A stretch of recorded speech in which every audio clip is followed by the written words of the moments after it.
Hello, you're watching New Vision TV News. My name is Lynn Komjisha. Thank you for joining us. We come to you from the New Vision newsroom.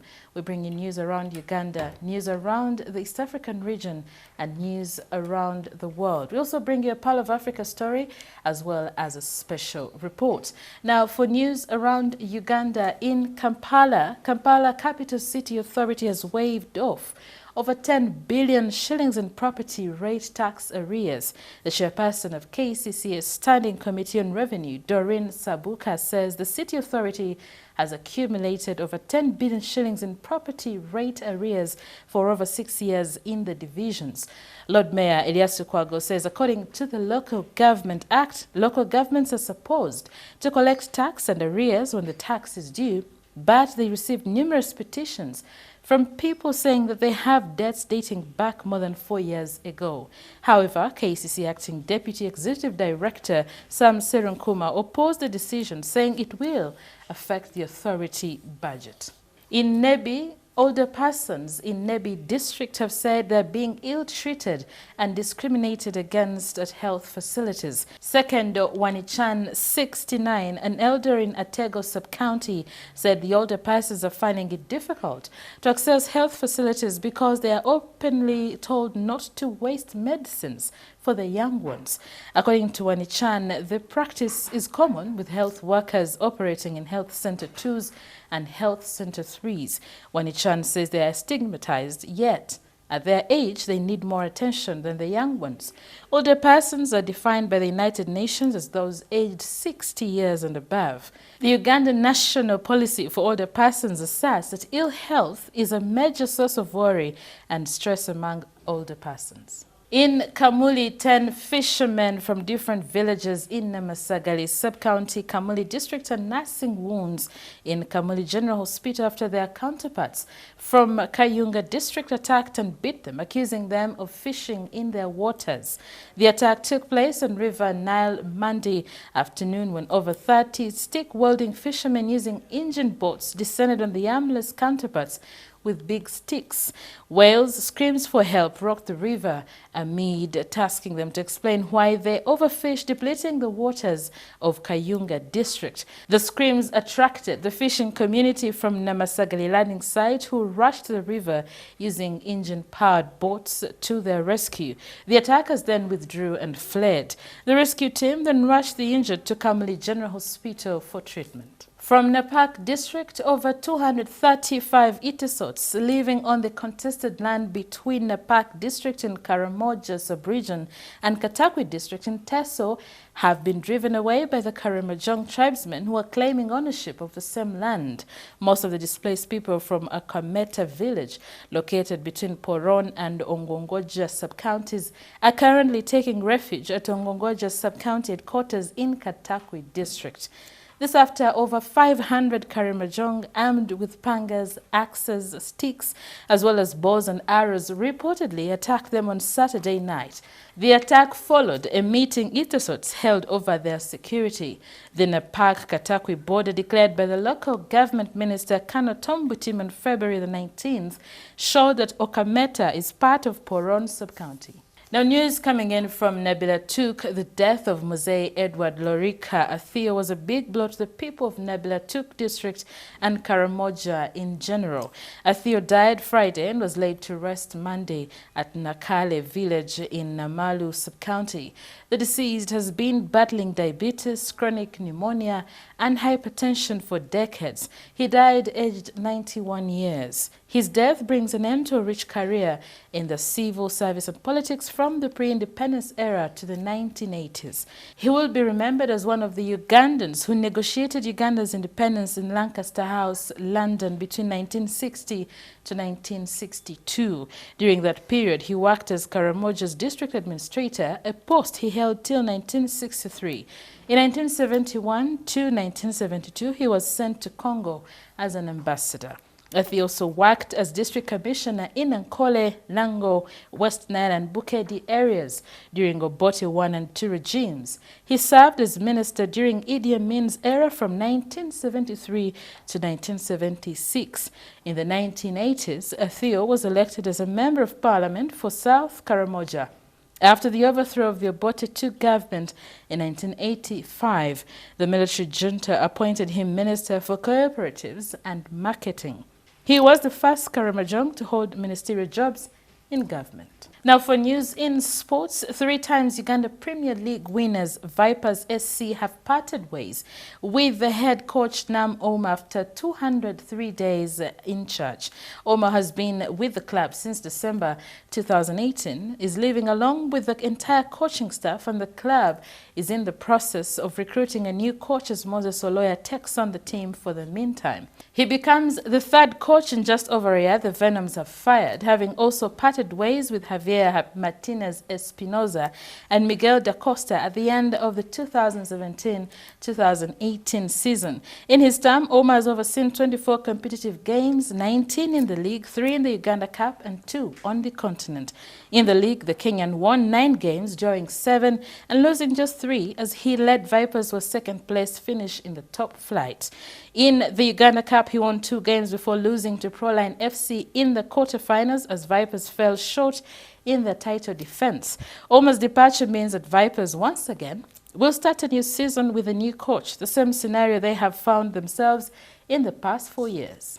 Closing off our news around Uganda is still news from our local sport. Kampala Capital City Authority Football Club are the new champions of the Sekafa Kagame Cup 2019 after defeating Tanzania's Azam at Kigali Stadium. Left back Mustafa Kiza scored the only goal of the game in the second half to lead KCCFC to victory. The winning team was awarded $30,000, about 112 million Uganda shillings, and the extra 3.6 million shillings as earlier promised by the FUFA president, engineer Moses Magogo, to every player when the team wins the tournament. In other games played, Green Eagles of Zambia beat Congo's Maniema Union 2-0, and they walked away with $20,000, and Maniema went home with $10,000. This is the first time a club from Uganda is winning the Sekafa Kagame Cup since 2005 when Police won it under Sam Timbe, and the second time KCC is winning the regional championship since 1978.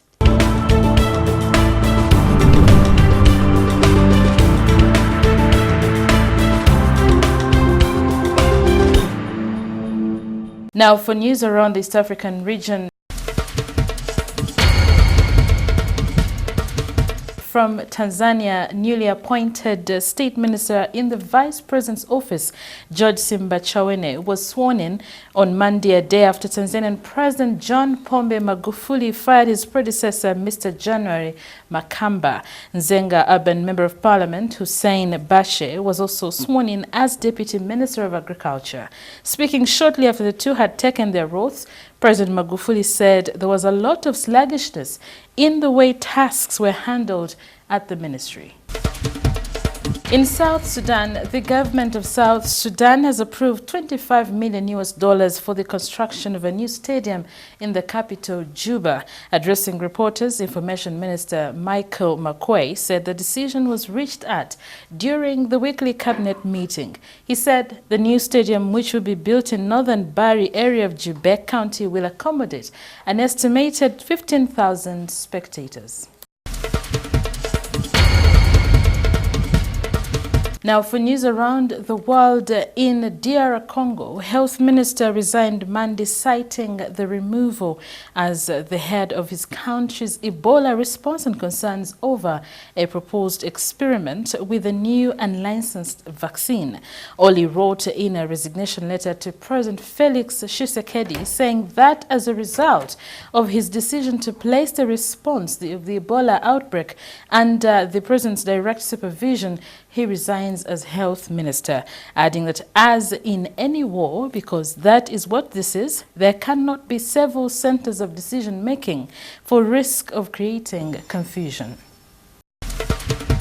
In Zimbabwe, Vice President Constantino Chiwenga, who led the ousting of Robert Mugabe, has been airlifted to China for medical care, the presidency announced Monday without disclosing his ailment. Presidential spokesman George Charamba said in a statement, the vice president this week left for the People's Republic of China, where he's set to undergo further medical tests. The news came just 3 days after President Emerson Mnangagwa said Chiwenga was in South Africa receiving treatment and recovering well. 62-year-old Chiwenga, who is seen as a major power broker in Zimbabwean politics, has been in and out of hospital since the start of the year. In Libya, forces loyal to Libya's UN-recognized government say they fought off a major attack on the capital Tripoli led by strongman Khalifa Haftar that left casualties on both sides. Spokesman Mustafa Al-Meji told AFP that some 6 fighters loyal to the Tripoli-based government of National Accord were killed and several others wounded. The fighting left 25 dead or wounded on the other side. In Ethiopia announced Monday that soldiers and federal police will take over security in a restive southern region following days of violence that has left at least 18 people dead. The unrest stems from efforts by Sidama ethnic group, the largest in the southern region, to establish a new semi-autonomous state, a project that has put them on a collision course with the government of Prime Minister Abiy Ahmed.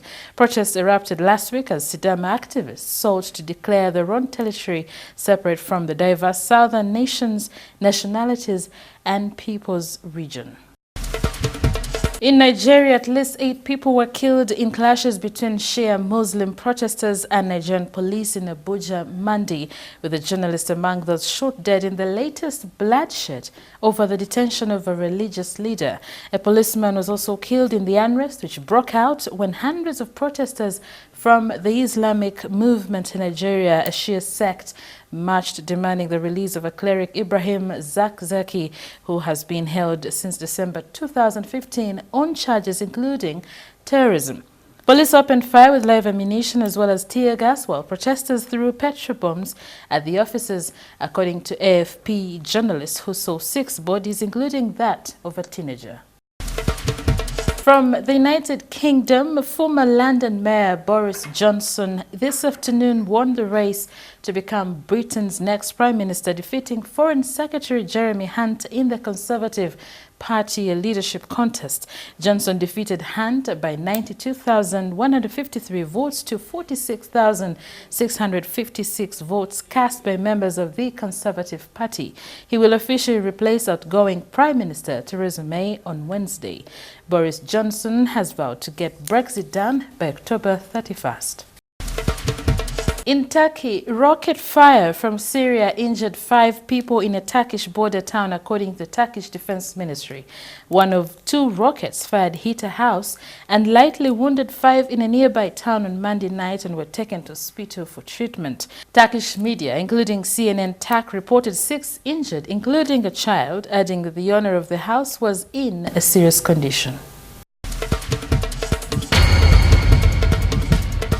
We now take a quick break and return with news in business.